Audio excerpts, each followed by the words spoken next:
So, thank you first off for taking the time to be here with us. My first question is probably the simplest question.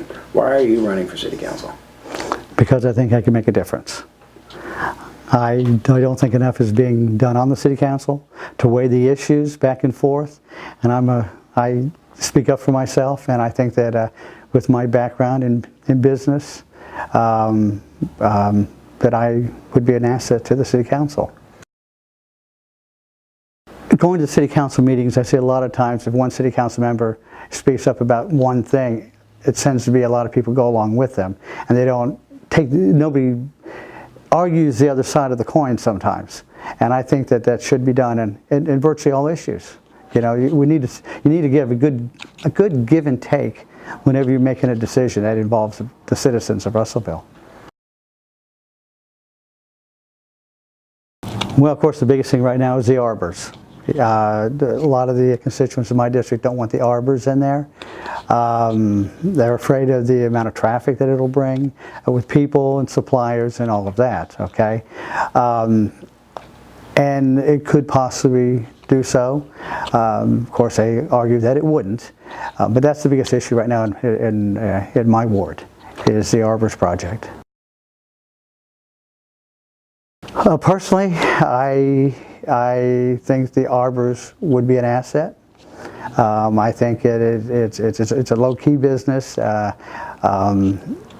I understand the needs of my constituents as far as worrying about their property values and worrying about traffic. Okay, so as far as whether I'm for or against, I had to be with my constituents. No, I didn't. I don't think they did at all. Why? Well, because it was never adequately discussed. It was brought up and it was voted on, and I think that it should have been discussed more. At the time,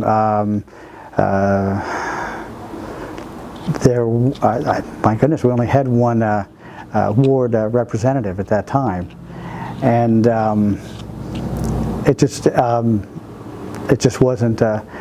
wasn't discussed out the way it should have been. You know, when something that large should actually, you should take it to the public, and at least the council members representing that ward should at least talk to the people in their area, right, before a vote on something like that does come about.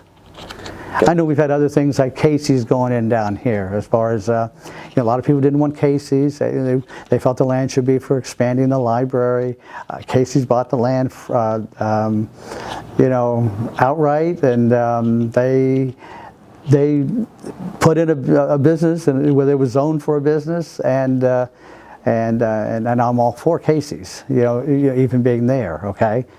Though, I mean, I have no problem with the library expanding also. We need to have a balanced look at the city. Okay, we need to have balanced living space, workspace, and shopping, and activities. Everything has to grow together. Okay, we need more jobs in the city. We need more businesses that'll support those people who live in the city and increase the tax base. We just need to have a balanced approach. It's not just one thing, you know, for the city itself.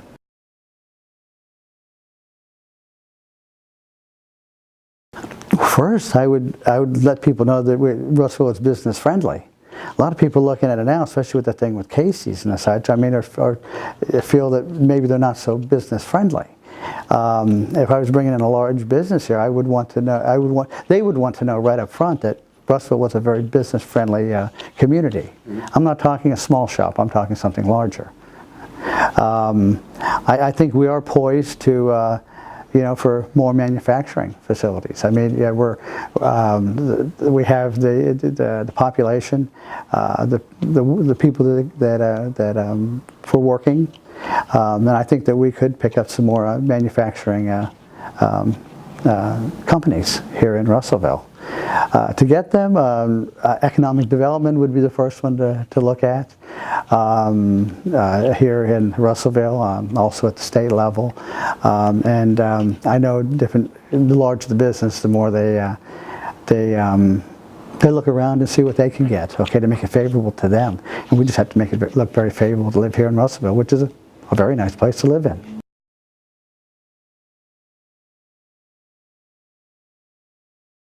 You know, of course, any business coming into town is going to look at the whole community, and I think we are lacking in activities for people.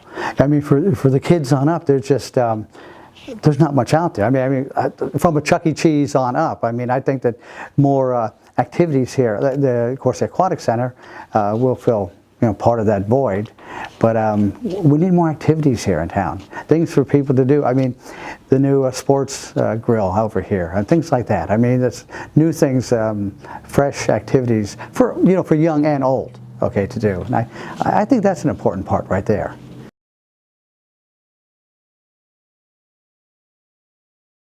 Well, I don't know what that agenda would be.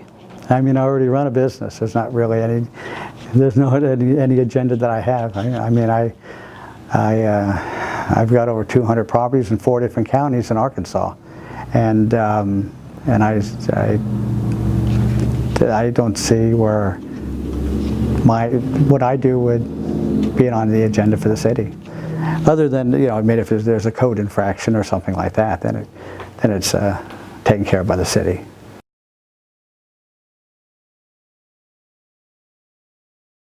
I don't need anything for me. I just think that we need a voice. I don't think there's a voice on there, and if there was a voice for my ward, they would have stood up when the Arbors were voted on out over there in our ward. And people just don't speak up, and I do. I mean, if I've got an itch, I stand up and scratch it, okay? That's what I do.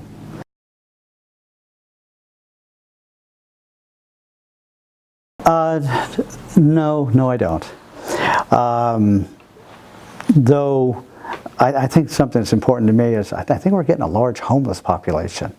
I mean, I do rent to a lot of you know, low-income people, but there's a lot of homeless people here, and I do think that we need to maybe push an agenda for maybe some sort of a homeless shelter or more housing for people who are displaced right now and living in tents, you know, around the city, and there's quite a few.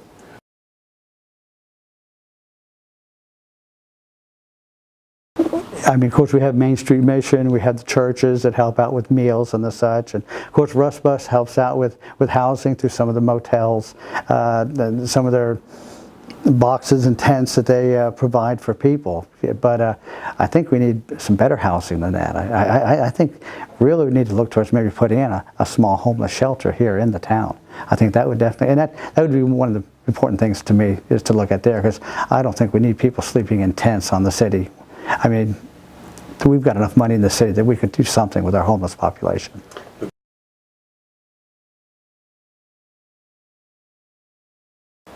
Yes, I think they could. I think they could. I also think that the people moving in can help subsidize them too. Again, a lot of these people are getting checks. I mean, they could fork over some of the money to help towards that. And there's no problem with people getting jobs too, okay? Not everybody can, but you know, a lot can, okay? But just people have a hard go at it. Things are expensive, but I think sort of a mutual working between the people and the city, I think we could help a lot of people.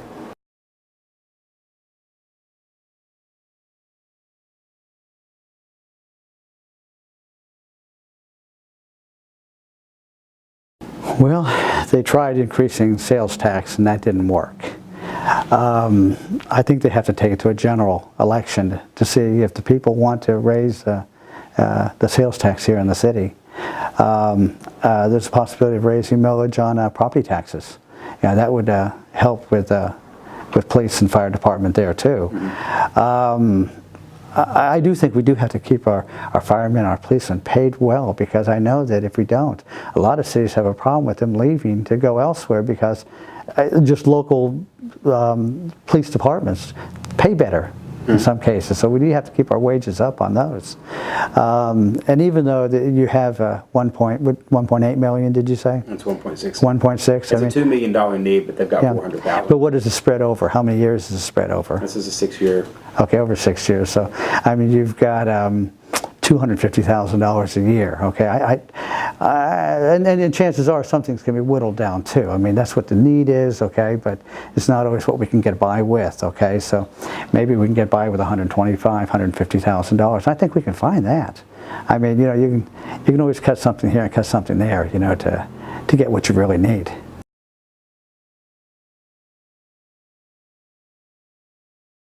That I'll stand up for them. You know, if there's something going on in our ward, okay, all that somebody has to do is call me, and I'll bring it up, and I'll fight for it, and I won't just let somebody just ignore it. Right. If it comes up to the council.